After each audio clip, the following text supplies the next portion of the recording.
Filipenses capítulo 4, leremos do versículo 1 ao versículo 5. E eu peço que os irmãos deixem a Bíblia aberta para que a gente possa recorrer ao texto durante a exposição. A palavra de Deus nos diz assim: portanto, meus irmãos amados e muito saudosos, minha alegria e coroa, sim, amados, permanecei deste modo, firmes do Senhor. Rogo a Evódia e rogo a Síntique, pensem concordemente no Senhor. A ti, fiel companheiro de jugo, também peço que as auxilies, pois juntas se esforçaram comigo no Evangelho. Também com Clemente, com os demais cooperadores meus, cujos nomes se encontram no livro da vida. Alegrai-vos sempre no Senhor. Outra vez digo, alegrai-vos. Seja a vossa moderação conhecida de todos os homens. Perto está o Senhor. Vamos orar mais uma vez? Senhor nosso Deus e Pai, nós graças te damos, Deus, por essa manhã. Graças te damos por todo louvor, honra e glória que já prestamos ao Senhor nesta comunidade. Obrigado, Deus, pelos anos que essa igreja tem servido como luzeiro do Senhor em Paranavaí. O Senhor continua nos abençoando, fortalecendo e enchendo da tua graça. Nesse momento, Pai, que nós abrimos a tua santa palavra, que o Senhor, o autor deste livro, se revele à sua igreja com poder e com graça, nos confrontando, Deus, daquilo que precisamos ser restaurados, transformados, mas também confortando as nossas almas. Oramos assim, em nome de Jesus. Amém. Irmãos, sem dúvida, o conflito, ele é uma temática permanente do ser humano. Desconheço alguém que passou por esta terra, desconheço alguém que passe uma semana, um mês, sem vivenciar conflitos. E nós os vivenciamos desde muito cedo. Conflitos basicamente são situações que nos desafiam a certa decisão, a certa escolha. Estudos afirmam que uma pessoa comum, como eu e você, nós chegamos a tomar 3.000 decisões ao longo do dia. Desde que você acorda até o horário de você repousar e dormir, você toma cerca de 3.000 escolhas. Desde as mais pequenas, por exemplo, o horário que você iria acordar, se você deseja, como Charles, chegar bem cedo à igreja, né, como diácono. Eu cheguei aqui 8 horas, ele já estava estacionando o carro aqui e me pegou como o carro em contramão ainda. Né, entrei em contramão, quase atropelei um motociclista ali na frente. Mas desde decisões sobre o que você vai comer no café da manhã, qual roupa você vai vestir, qual caminho você vai tomar para o trabalho, qual música você vai tocar no seu carro enquanto você dirige, e também decisões sérias e comprometedoras, que certamente mudam o rumo, mudam a nossa vida. Decisões que podem nos trazer bênçãos e trazer uma vida mais tranquila e alegre, mas decisões também que nós tomamos e que nós arcamos com as consequências delas. Muitas vezes há 1, 2 semanas, mas muitas vezes anos, por conta de uma decisão que nós tomamos ao longo do dia acerca dessas 3.000 decisões. Nós vivemos então em conflito de maior ou menor intensidade o tempo inteiro. E há também os conflitos de ordem social. Cada ambiente que nós adentramos, nós corremos o risco de entrar e de também sermos os geradores de conflitos. Por exemplo, um relacionamento entre um homem e uma mulher, um esposo e uma esposa, é uma relação conflituosa o tempo inteiro. Esses dias fui visitar um casal querido da nossa igreja e eles estavam completando 60 anos de casados. Olha que alegria, né? Para poucos isso. E aí eu cheguei e falei para ele, meu Deus, olha que alegria, hein? Completando 60 anos de casamento, 60 anos de vivência, um com o outro. E ele falou, pastor, 60 anos de guerra. 60 anos de conflitos, óbvio, em tom de brincadeira, e a esposa indo levando a sério, nos 60 anos, ficou irritadíssima com a frase daquele senhor. Relacionamentos geram conflitos. Na escolha, nas culturas um que o outro carrega, nas decisões que nós tomamos e que agora afeta quem está ao meu lado primariamente. Relacionamento entre filhos, entre irmãos. Nós o tempo inteiro corremos o risco de termos conflitos pequenos, coisas pequenas de irmãos, besteiras que nós temos quando criança e que carregamos, lembramos daqueles conflitos. Mas também conflitos sérios e mais graves, que nos afastam, quem sabe, da relação dos nossos irmãos para o resto da nossa vida. Que amarga toda a nossa relação, porque um dia nós tivemos uma decisão, ou de lá veio uma decisão que gerou um enorme conflito na nossa vida. conflito no trabalho, conflito com os nossos amigos. Irmãos, a nossa relação humana, por sermos seres pecaminosos, é uma relação conflituosa onde quer que nós estejamos, por conta de nós e por conta de fatores externos. E este texto que nós acabamos de ler, trata-se a respeito de um conflito numa igreja que de fato Paulo amava. Paulo tinha um grande carinho por essa igreja, uma igreja generosa, uma igreja que foi acolhedora dele, uma igreja que Paulo tinha tamanha alegria, porque acompanhe comigo o versículo 1 da tua Bíblia, que diz o quê? O apóstolo Paulo está saudando aqueles irmãos, ele chama os seus irmãos de amados, muito saudosos. Eu tenho saudade da convivência de vocês, eu tenho saudade de estar em relacionamento com vocês, igreja amada, igreja querida, igreja que enviou ofertas para mim, que não me abandonou enquanto eu estou aqui preso. Igreja querida, vocês são a minha alegria, vocês são a minha coroa. Todo o meu ministério eu me satisfaço em ver como essa igreja tem se desenvolvido. E ele diz: permanecei deste modo, amados, unânimes, firmes no Senhor. Mas apesar desta igreja generosa, essa igreja acolhedora, essa igreja bíblica, essa igreja que temia ao Senhor em Filipe, esta igreja estava vivendo em conflito. Esta igreja estava vivendo num momento de divisão. Duas figuras, Evódia e Sintique, duas mulheres importantes na igreja, com liderança na igreja, mulheres que abençoaram a vida do apóstolo Paulo, mulheres de Deus, mas em que em algum momento deixaram o seu ego, deixaram a sua postura, tomar o seu coração e se afastar de fato do propósito real daquela igreja. Portanto, nesta manhã, eu gostaria de trabalhar o tema atitudes que edificam em meio aos conflitos da vida.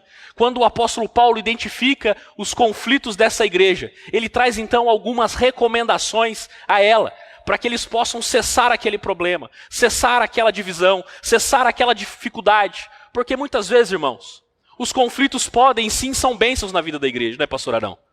Há conflitos que nos acordam enquanto pastor também, que a gente não estava atento a alguns detalhes, acordam outros irmãos, relacionamentos que muitas vezes estavam apagados e reacendem no conflito. O conflito pode ser uma bênção na vida da igreja, mas o conflito também pode ser uma maldição na vida de toda a comunidade. E eu creio que esta igreja deseja permanecer sendo luzeiro do Senhor, bênção em Paranavaí, cessando e lidando de maneira sábia com os conflitos que certamente eles virão. Em primeiro lugar, o apóstolo Paulo dá de recomendação a esta igreja, para que esta igreja cesse os conflitos, vivendo em harmonia. Acompanhe comigo o versículo 2 e o versículo 3, quando diz assim: rogo a Evódia e rogo a Sintique, pensem concordemente no Senhor. A ti, fiel companheiro de jugo, também peço que as auxilies, pois juntas se esforçaram comigo no evangelho, também com Clemente, com os demais cooperadores meus, cujos nomes se encontram no livro da vida. Olha o que o apóstolo Paulo está fazendo, irmãos. Olha a primeira palavra do versículo 2, é a palavra rogo. Clamo. Irmãos, eu peço encarecidamente que vocês me escutem.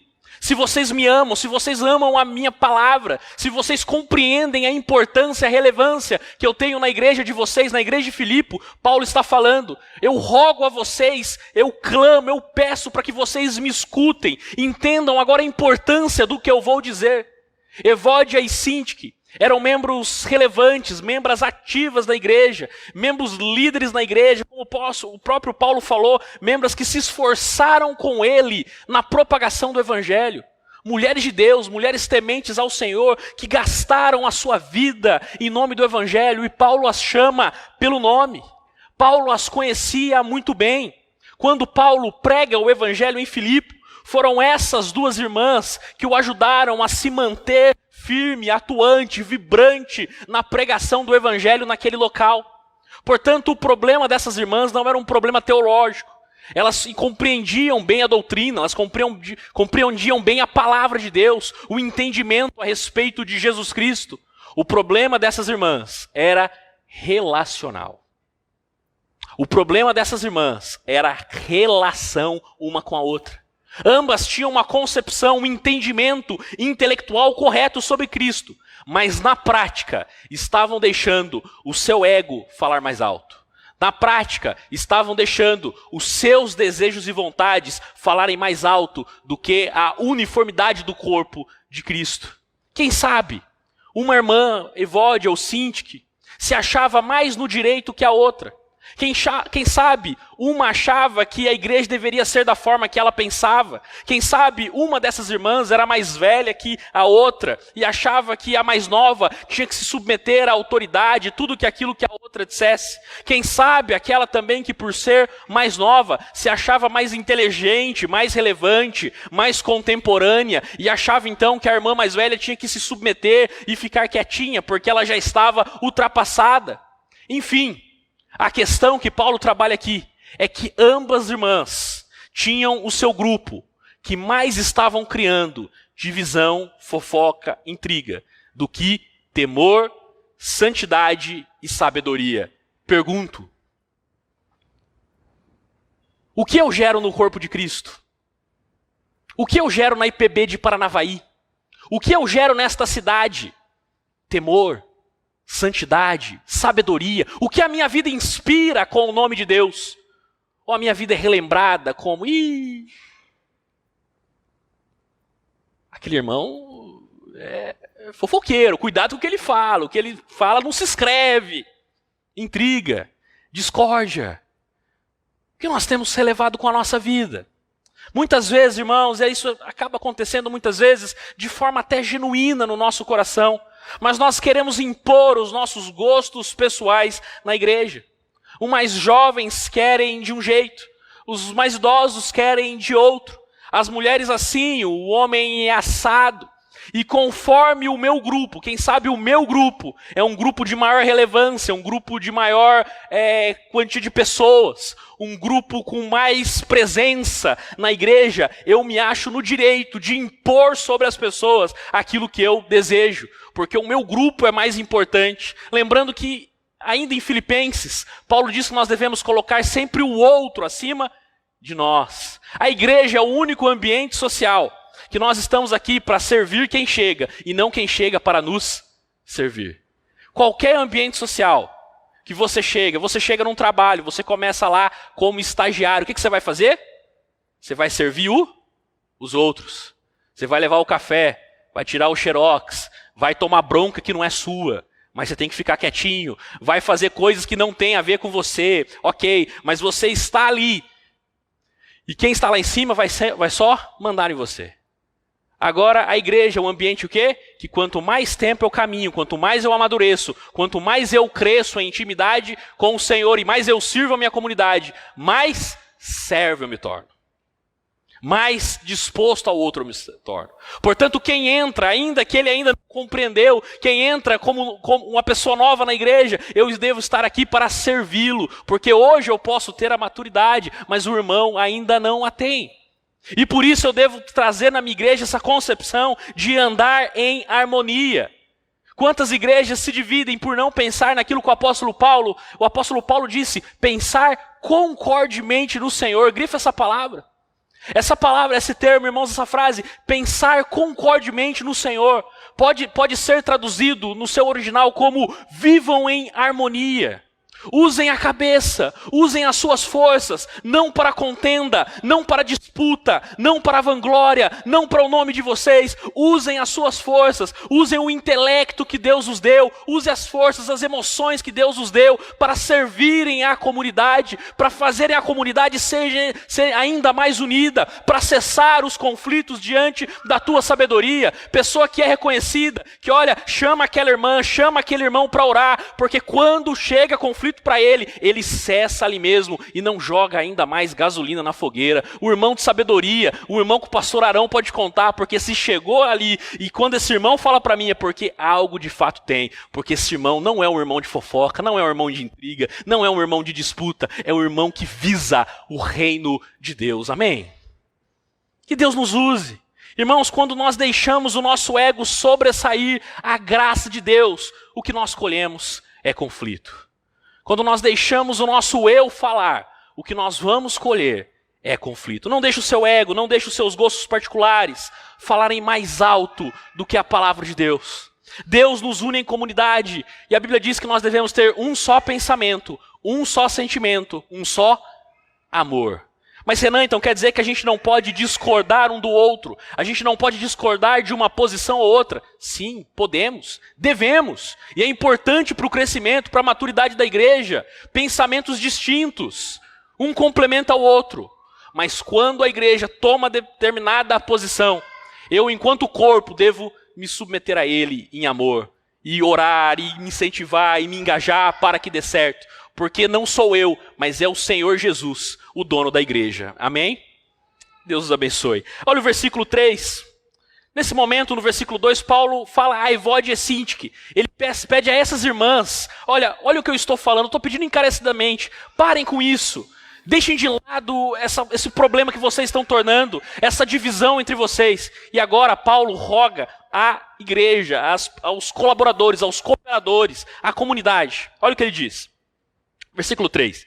A ti, fiel companheiro de jugo, também peço que as auxilies, pois juntas se esforçaram comigo no evangelho, também com Clemente e com os demais cooperadores meus, cujos nomes se encontraram no livro da vida. Paulo agora, ele pede aos líderes, ele pede aos cooperadores, ele pede a Clemente, um irmão, quem sabe, de maior relevância naquela comunidade, que ajudem a cessar o conflito, não jogando mais gasolina naquilo que já está ruim, mas usando da sabedoria de Deus para que aquele conflito seja cessado. Muitas vezes no conflito, as partes envolvidas estão cegas para enxergar e para reconhecer o erro. Não é assim muitas vezes conosco? Nós tomamos posições e somos duros com ela, e ficamos com ela, e falamos que morremos com aquela convicção. Logo depois, lá na frente, quem sabe Deus vai nos dando maturidade, você olha para trás e diz, quanta bobagem. Por que é que eu brigava por isso? Por que é que eu me desentendi com alguém por conta de uma situação como essa? Para que ter agido dessa maneira? Ou seja, naquele momento tudo está cinza, tudo está sisudo, tudo está cheio de rancor, eu não quero dar o braço a torcer, mas lá na frente eu posso olhar e ver que não era tanto assim. Eu fiz tempestade de fato num copo d'água. Irmãos, é por isso que nós precisamos, quando nós estamos envolvidos em conflitos, nós precisamos de irmãos, de liderança sábia. Não para afagar o nosso ego, mas para nos exortar em amor. Afagar o nosso ego pode ser a pior desgraça para as nossas vidas. Ainda que a gente fique feliz naquele momento, mas aquilo vai nos gerar ruína, porque não é a vontade do Senhor para as nossas vidas. Quando mais de uma pessoa chega e nos repreende o nosso excesso, repreende o conflito e diz, olha o que tem gerado na comunidade, cuidado com o caminho que nós estamos tomando. Há pelo menos duas respostas que essas pessoas possam dar. Elas podem ficar ainda mais rebeldes, elas podem se afastar da igreja, elas podem mudar de igreja. Eu ainda era pré-adolescente e a igreja foi trocar os bancos. Nós estávamos indo para a igreja nova, né, que é a construção, e foram trocar. E aí ficou uma discussão qual a cor, né, vamos trocar o banco agora. Agora são cadeiras, né? E aí optou pela azul e não pela verde, que era da Sarça. Meu amigo, 3 famílias são da igreja. Por conta de cor de banco. Eu fico imaginando agora, Gregory, um acampamento daquele tamanho. A igreja vai esvaziar se a gente começar a brigar pela cor que vai ser pintada a parede ou não. Há 2 semanas atrás apresentamos na Assembleia o projeto do Gregory, foi lá o vídeo, uma beleza. E desde então a orelha dele está vermelha até hoje. Não parou a conversa. Aquele vídeo está em todos os grupos. Eu estava ontem numa programação levando uma palestra na APAI, todas as famílias, e o prefeito estava junto. Você não tem noção. O prefeito chegou do meu lado e falou assim, rapaz, vocês estão para fazer um acampamento bonito lá, hein? Viu o vídeo? Eu falei, como? Quem está passando isso aí? Brinquei com ele. Não, de alguma forma chegou em mim. Parabéns, muito bonito. A coisa caminha. Isso pode ser uma bênção na vida da comunidade, mas dependendo da maturidade das pessoas, a cor da cadeira, a cor do banco, a cor da pintura, se torna doutrina na vida das pessoas. Que perigo, irmãos, quando eu estou brigando por coisas periféricas. E gente que usa a vida para brigar por coisa periférica não está gastando a vida na proclamação do reino de Deus, na proclamação do evangelho. Mas há também aquelas pessoas que, quando são exortadas em amor, elas ouvem a maturidade de mais de uma pessoa as alertando do caminho que elas estão tomando, que aquilo tem gerado prejuízo na comunidade. E elas buscam então a reparação. Elas às vezes ainda assim ficam chateadas naquele primeiro momento, mas depois elas voltam. Elas não têm dificuldade em pedir perdão, elas não têm dificuldade em reaver, elas não têm dificuldade em buscar o irmão, ela não tem dificuldade em procurar o pastor e dizer: pastor, de fato eu gerei isso, mas me perdoe em nome de Jesus, eu estou aqui para usar minha vida para ser uma bênção. Ela não tem dificuldade com isso. Deus não se escandaliza com os nossos conflitos, porque de fato isso é parte do nosso ser enquanto seres pecaminosos. O escândalo está em gerar conflito e não buscar o arrependimento, não buscar o perdão, não buscar a restauração da comunidade, a restauração das nossas próprias almas. Irmãos, optar por viver em harmonia em toda e qualquer situação nos torna pessoas sábias, nos torna pessoas maduras.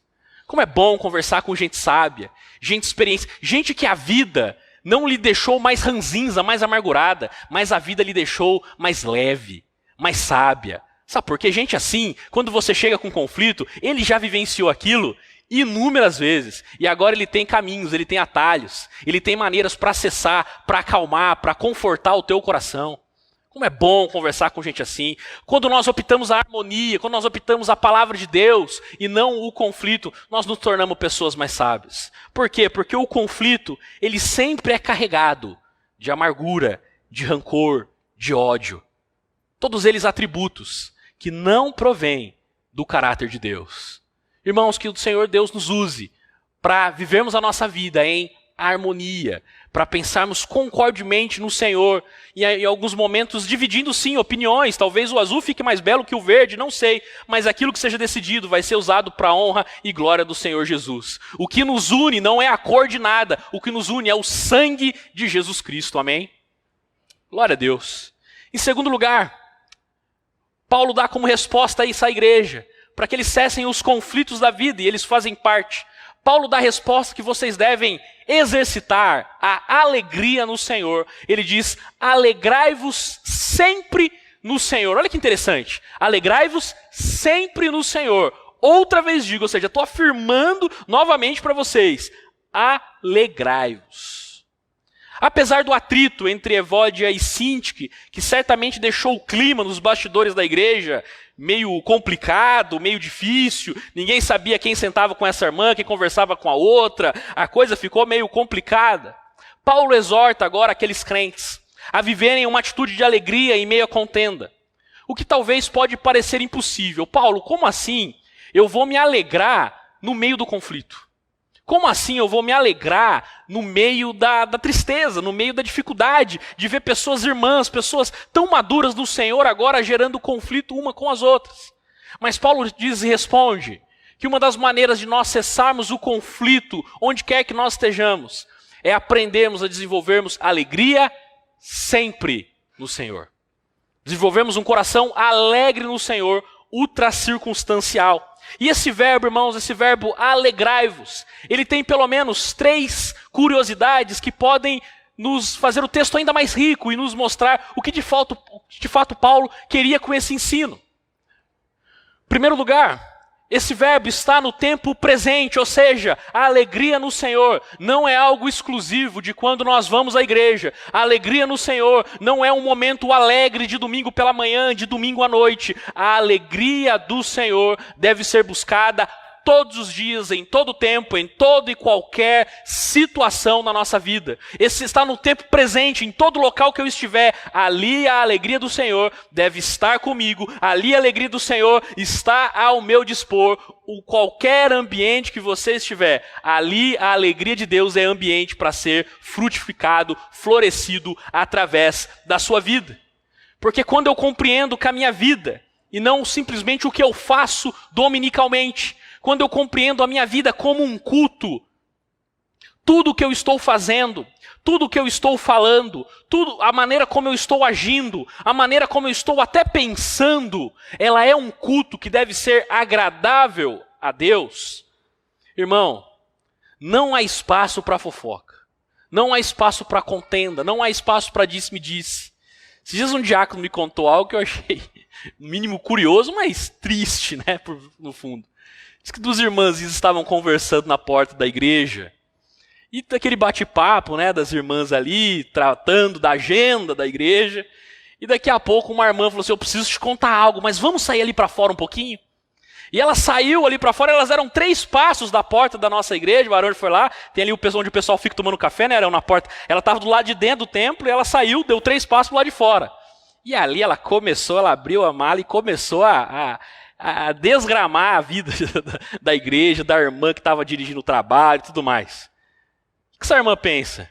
Aqui dentro, eu não posso, aqui é pecado. Aqui é igreja, não posso falar mal, não posso rir, não posso me comprometer. Aqui não é ambiente para isso. Mas aqui, do lado de fora, tá tudo certo. Então vamos dar 3 passos para cá, que agora eu tirei a minha veste de crente, que agora eu já deixei de lado o que a gente terminou, a gente já fez ali, acabou, Deus está lá. É a ideia de visitar Deus na igreja. Então Deus está lá, aqui fora ele não vai me ouvir mais. E aí a irmã usou para fofoca, para intriga. Irmãos, a nossa vida não é um culto, não é simplesmente o que nós fazemos. O culto é quem nós somos. Nós prestamos culto com toda a nossa vida, com tudo que nós fazemos. Mas esse verbo também está na voz ativa. O que isso quer dizer? Quer dizer que este verbo quer nos trazer a ideia de que é uma obrigação minha e sua de desenvolvermos formas de nos alegrarmos em Deus. Buscar alegria em Deus não é algo natural da nossa carne. Portanto, nós devemos buscar intencionalmente nos alegrarmos nele. Prazer em Deus não é coisa que naturalmente nós vamos ter. Não sei, acho que em Paranavaí não acontece isso. Esses dias senti falta de uma irmã 2 domingos. Irmão, o que aconteceu? A irmã não foi na igreja esses últimos domingos? Tá tudo bem? Pastor, desculpa, mas eu não estou sentindo a mínima vontade de ir na igreja. E aí eu não acho justo com Deus eu ir se eu não tiver vontade. Falei, minha irmã, sabe quando a tua carne vai ter vontade? Nunca! Porque eu aposto com você que a sua carne teve vontade de ficar 1 hora passeando nos stories do seu Instagram. A sua carne teve vontade de assistir o Fantástico a noite toda. A sua carne teve vontade de ficar fazendo nada o domingo à noite. A sua carne nunca vai ter vontade de ter prazer em Deus. Se nós não entendemos que a alegria no Senhor é algo que eu devo buscar diariamente, me prostrando aos pés dele, diariamente compreendendo a sua palavra, tendo prazer na sua palavra, de noite, irmãos, eu nunca vou ter. Eu nunca vou ter. Há um teólogo chamado Jerry Bridges, ele tem um livro que ele escreve a respeito de santidade, e ele conta então a história de um pastor da sua equipe, e este pastor, ele tinha 3 filhos pequenos, contam que o mais velho tinha cerca de 7 anos. E esse pastor então, quando o seu filho caçula tinha cerca de 2 anos, a sua esposa foi acometida de um câncer muito grave, muito severo, e raríssimo. E essa irmã, começou ele conta assim, de questão de meses, ela já estava na cama, acamada, sem nenhum tipo de movimento nos braços e nas pernas. Uma tragédia se impôs sobre a vida daquela pessoa. E aquele pastor então falou para o pastor Jerry Bridges, que era o seu pastor titular, falou assim, pastor, eu não tenho mais condição de pastorear. Eu não tenho mais alegria no Senhor. Porque olha só o que tem acontecido na minha vida. Eu tenho 3 filhos pequenos. Eu tenho toda uma história. E agora a minha jovem esposa está acamada. Malemar consegue falar. Malemar consegue dizer onde está sentindo dores. Eu estou a vendo definhar, morrer diariamente. E eu nada posso fazer. Eu não tenho mais alegria em Deus, portanto eu não posso ser mais pastor. E o pastor então, Jerry Bridges, orou com ele e pediu para ele fazer algo naquela semana. Diz, olha, você está afastado de fato agora, fique em casa, dê um tempo, cuide da sua casa. Mas vamos fazer o seguinte, eu quero que diariamente, no final do dia, você escreva, eu sou grato a Deus por ... Escreva a Deus pelo que você foi grato naquele dia. Pelo que o Senhor fez por você naquele dia. Qual é a alegria de que o Senhor Deus derrama naquele dia? E ele diz então que ok. E chegou no final daquela noite, aquele jovem pastor pegou um caderno e colocou assim: eu me alegro em Deus, 2 pontos. E disse que ele ficou mais de meia hora calado. E começou a chorar, porque ele não tinha, de fato, o que se alegra em Deus, diante de um dia tão pesado com a família e com a esposa. Mas chegou num outro dia, e ele novamente foi para aquele caderninho no final da sua noite: eu me alegro em Deus, 2 pontos. Porque hoje teve um sol bonito e meus filhos puderam sair na rua para brincar. Ponto. Seco. No outro dia, ele voltou para aquele caderno e disse: eu me alegro porque hoje as irmãs da igreja vieram fazer comida para toda a semana da minha casa. Porque os homens da igreja levaram meus filhos para o campo de futebol, para eles terem um tempo de diversão. Ponto. E a Bíblia e a história vai contando, Jerry Bridges vai contando, que este homem chega a escrever numa única noite 8 páginas de agradecimento a Deus. Porque ele começou a parar e exercitar e olhar para o lado e disse: espera aí, por mais que isso se impôs sobre mim, eu tenho uma igreja que me ama. Eu tenho uma igreja que está quase diariamente cuidando dos meus filhos, cuidando de mim, cuidando dos meus recursos. Eu tenho pessoas próximas, uma equipe pastoral que não tem me abandonado, que diariamente vem um pastor, é uma igreja muito grande, vem um pastor diariamente aqui orar comigo, passar toda a manhã comigo, me fortalecendo no momento que eu já disse que não cria mais em Deus. Peraí, eu tenho vizinhança, uma vizinhança tão alegre, que tem demonstrado tanto carinho, tanto afeto para com a minha vida. E ele começou a se encher de alegria. E aquele pastor foi restaurado para a honra e glória do Senhor, porque ele aprendeu, no meio da dificuldade, a se alegrar no Senhor. A murmuração, a reclamação, ela nos paralisa no problema. A alegria no Senhor, ela abre os nossos horizontes para ver aquilo que Deus está fazendo através e apesar de nós. Amém, irmãos? Glória a Deus. Mas esse texto também está no imperativo, ou seja, trata-se de uma ordenança e não de uma opção. O crente deve ser uma figura alegre. O crente deve expressar alegria no seu rosto, expressar alegria nas suas atitudes, nas suas palavras. Este negócio de crente ranzinza, mal-humorado, que reclama de tudo e de todos, e aí a gente dá umas desculpas, né? Não, mas ele é assim mesmo. Isso não existe. Você pode ser convencido da palavra do evangelho. Num país cristão como o nosso, é muito fácil, mas de fato ainda não houve conversão na sua vida, meu irmão. O crente precisa ser alegre.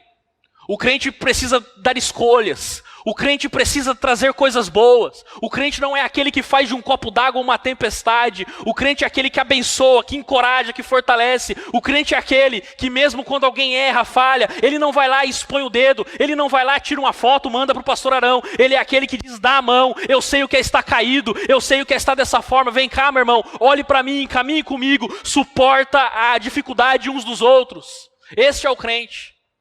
Porque ele entende que isso não é uma opção, é uma ordenança do caráter do próprio Deus que se molda em mim e em você diariamente.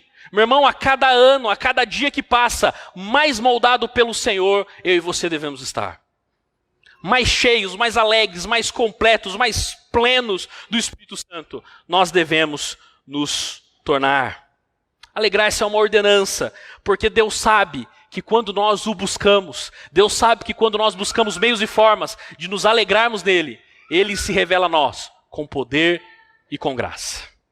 Terceiro lugar, o apóstolo Paulo diz para essa igreja: seja brando, seja amável, sejam generosos, sejam misericordiosos para com o próximo. Olha o que diz o versículo 5. Seja a vossa moderação conhecida de todos os homens, perto está o Senhor. Irmãos, dado o atual momento, o conflito existente entre Evode e Sintique, ele estava de alguma forma roubando a beleza do evangelho. Ele estava dividindo, manchando uma igreja que era amável, que era generosa, uma igreja cheia da presença de Deus. E Paulo agora está os exortando a serem moderados, ou seja, no meio desta tempestade relacional, os cristãos de Filipe não devem permitir que as suas emoções se intensifiquem a ponto deles começarem a tratar uns aos outros com rispidez ou com grosseria. Porque quando há conflitos, as pessoas, o ser humano, revela sempre o pior lado dela. Você não conhece alguém até o conflito. Você não conhece alguém até que você pisa no pé dela. Você não conhece alguém até o descaso. Você não conhece a esposa até que deixa uma toalha, recém-casado, uma toalha molhada em cima da cama. Você não sabe o que é uma ira, uma coisa que te pega pelo pescoço. Nos conflitos nós revelamos os piores lados nossos. E Paulo então está dizendo, olha, vocês devem ser moderados. Cuidado para que essa divisão entre essas duas irmãs não tumultuem vocês. Não contaminem vocês. Não deixem vocês neste mesmo espírito de grupo. Nesse mesmo espírito de divisão. Cuidado. Ao invés disso, o cristão é conhecido pela sua moderação. E essa palavra moderação quer dizer uma pessoa que é branda em suas reações, uma pessoa que é amável em suas reações, uma pessoa que é generosa com suas reações, uma pessoa que é misericordiosa com as suas reações para com o próximo. É uma pessoa que é aquele, por exemplo, quando o teólogo William Barclay, ele traduz da seguinte forma esse termo moderação, é aquele que sabe quando não deve aplicar a letra estrita da lei, quando deve deixar a justiça de lado e introduzir a misericórdia. O que ele está dizendo, irmãos? É aquele que sabe que a lei não precisa ser a última palavra o tempo todo. Jesus, ele não aplicou a letra da lei com a mulher adúltera. A lei dizia que aquela mulher deveria ser, de fato, deveria apedrejar aquela mulher. Que de fato aquele era o castigo merecido sobre ela. E o que houve sobre ela? Perdão, misericórdia, amabilidade com aquela alma, com aquela vida. Aquilo era momento de trazer ensino de fato às outras pessoas. Irmãos, está cheio de gente entrando em conflitos intermináveis porque falta mansidão. Leva tudo a ferro e fogo, não exerce misericórdia. Esses dias eu falei para um jovem da nossa igreja, falei, querido, você foi chamado para ser agente da graça e não fiscal da fé alheia. Você está fiscalizando o que o pessoal deixa ou faz na comunidade, por se achar, não pastor, nós somos uma igreja bíblica. Ok, nós somos uma igreja bíblica. Agora você fica só condenando, botando defeito na igreja, botando defeito no que está acontecendo, mas é incapaz de gerar um fruto, é incapaz de caminhar com alguém, é incapaz de abençoar a vida do outro.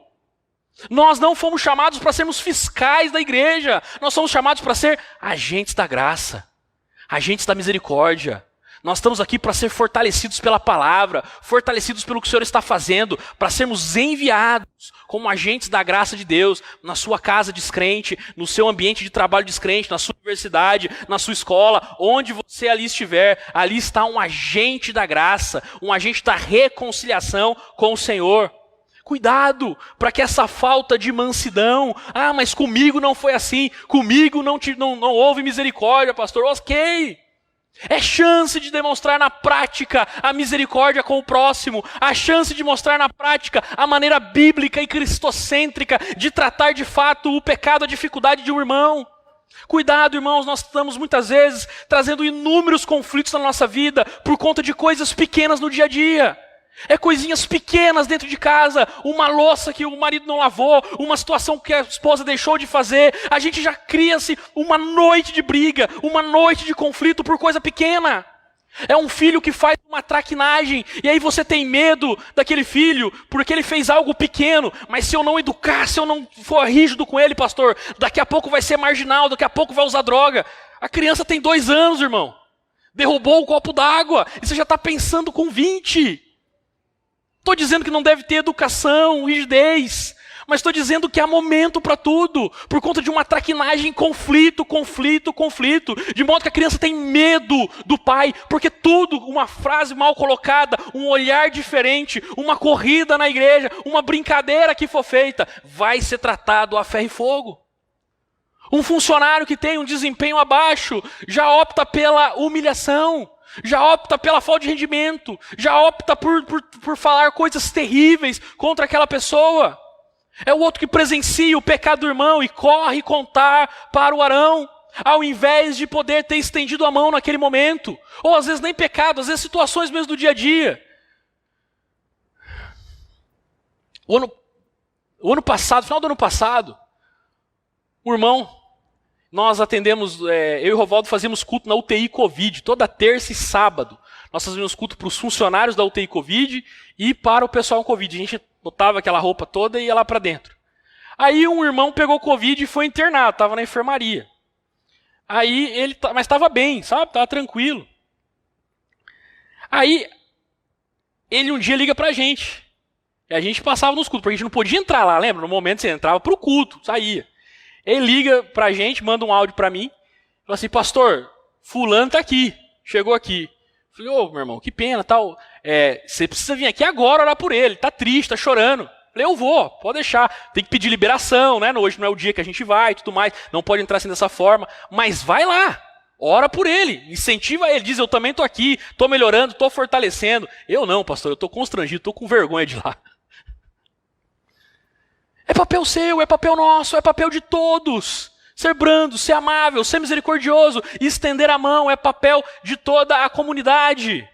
Deus nos convoca para que as pessoas que nos conheçam, não pelo nosso legalismo, mas pela nossa forma sábia, amorosa, de lidarmos com as lutas e conflitos. Porque, reitero, elas fazem parte da vida, irmãos. Não há uma comunidade sequer. A igreja de Campo Mourão, a igreja de Paranavaí, todas elas lidam com conflitos maiores e menores todos os anos, todos os meses, né, pastor Arão? Há conflitos, eles fazem parte. E muitos deles nos abençoam.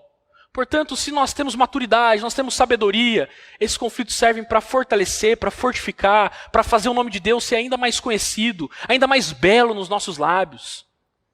Deus nos convoca também a sermos um marido que escuta com atenção as lamentações da nossa esposa, que conversa, que tem prazer, que ora por ela e com ela, que não leva tudo já de maneira agressiva, que não acha que qualquer pergunta já é uma cobrança. Deus nos convoca a ser uma esposa cheia da graça de Deus, que encoraja, que traga ânimo, que traga mansidão ao nosso lar. Deus nos convoca a ser um patrão que de fato possa exigir excelência dos nossos funcionários, mas que também tem compaixão para com aquela mãe que é mãe solteira e que não teve com quem deixar o filho e o filho está doente. Deus nos convoca a exercitarmos o caráter dele em toda e qualquer situação, em todo e qualquer ambiente. Sabe por quê, irmãos? Porque foi isso que ele fez por mim e por você. Efésios capítulo 2, versículo 4, para nós encerrarmos. Efésios 2, 4. Olha esse texto.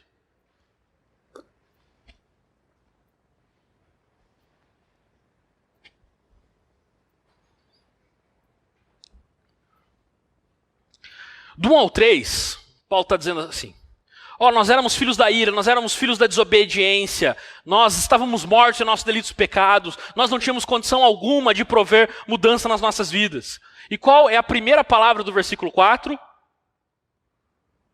Mas,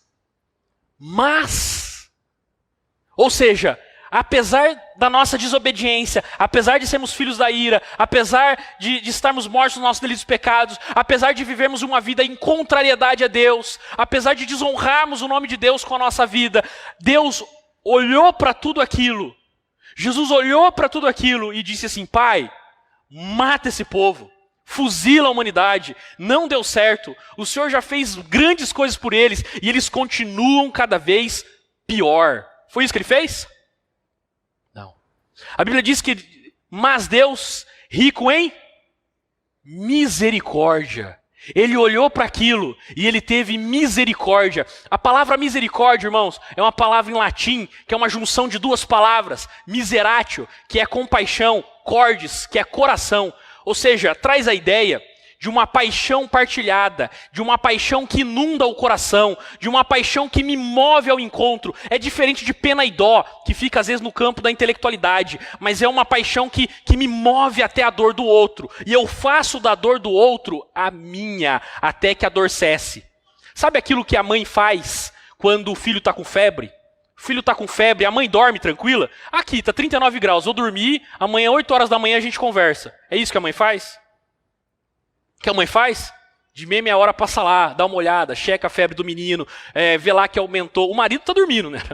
O marido tá dormindo, tranquilo. O Gregory tá faz hora descansando.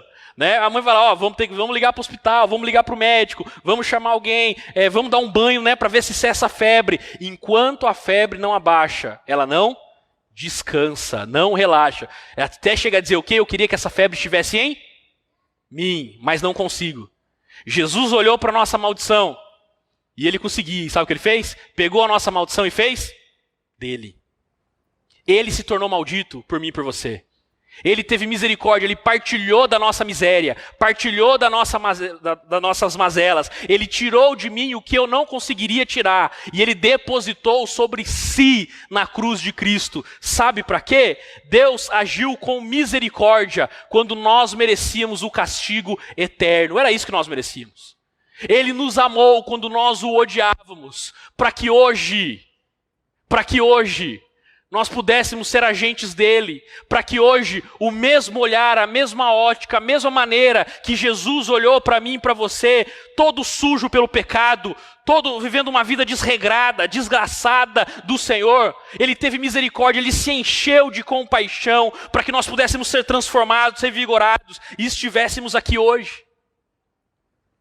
Para quê? Para que a partir de agora, nós pudéssemos agir com misericórdia. Com quem nos ama? Muito fácil. Misericórdia com quem nos ofende. Misericórdia com quem gera conflito comigo. Misericórdia com quem fala de mim e eu muitas vezes não concordo.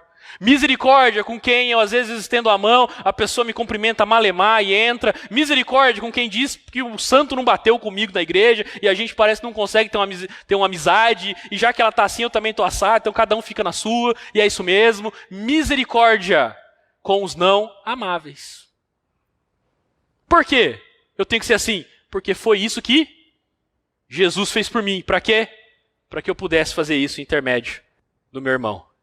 Para que a partir da luz de Cristo, para que a partir do Evangelho, ele possa também compreender que ele é amado de Deus, que ele não foi criado para ficar criando o conflito que ele passa. E ele passe a cessar dessa miséria e passe a se tornar, a partir de agora, um agente da graça e da misericórdia de Deus. Amém? Irmãos, é para isso que Deus nos chamou. Deus te colocou nessa comunidade, Deus te colocou na igreja presbiteriana de Paranavaí para cessar os conflitos, para ser uma bênção. Porque eles vão surgir hora ou outra. Mas apesar da tua sabedoria, a partir do teu temor, a partir do teu relacionamento com Deus, eles serão cessados. E nós teremos uma igreja madura, sábia, cheio do temor, cheio da presença do Espírito Santo. Que Deus os use com poder e graça. Ei pessoal, quer continuar assistindo os nossos vídeos? Clique aqui e você vai ter acesso em outros vídeos. Mas também se inscreva no nosso canal, tá bom? Acione o sininho e compartilhe com outras pessoas.